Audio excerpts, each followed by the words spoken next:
The DOJ announcing federal charges against more than 300 people accused of committing crimes under the guise of peaceful protest.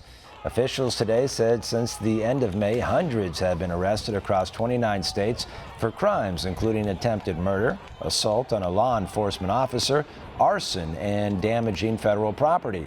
35 of the so-called violent opportunists that is, were charged with assaulting law enforcement officers, a crime punishable by 20 years behind bars.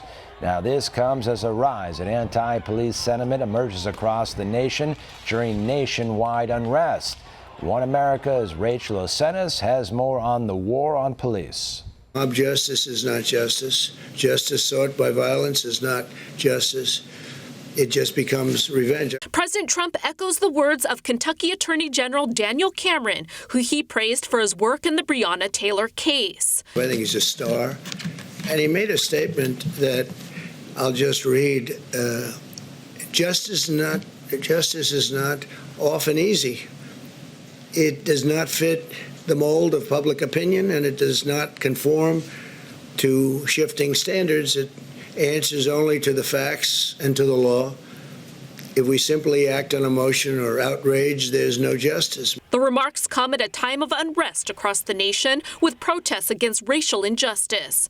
But the protesters' agenda may be getting lost as police become targets. The White House Thursday laid out examples of the escalating war on police, including 2 officers shot during riots in Louisville, Kentucky, following the grand jury decision in the Breonna Taylor case. Across the country, we've seen our police officers come under fire in the line of duty. In Los Angeles, there was an ambush attempt on 2 police officers. In Phoenix, a U.S. Marshal was ambushed and shot outside a federal courthouse. In Linwood, California, a suspect approached a patrol car and fired a handgun into the passenger side window.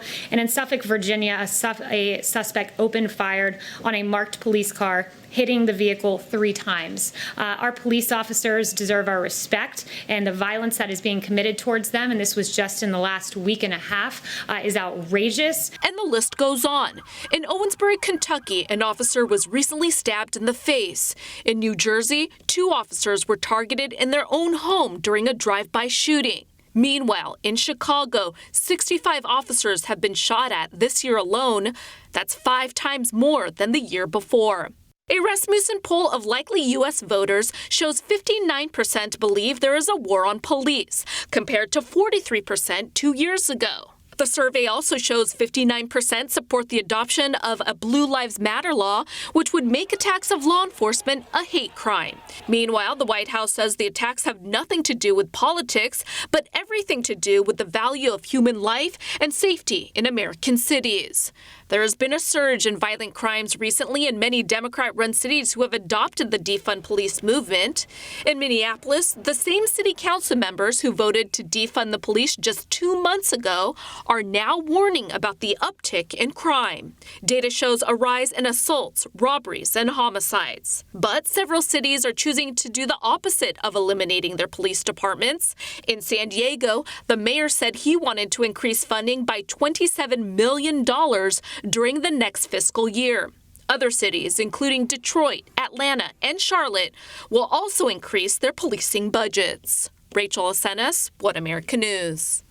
Want to see more videos like this? Click on the link below and subscribe to One America News on YouTube. And call your cable provider and kindly demand that One America News is added to your lineup.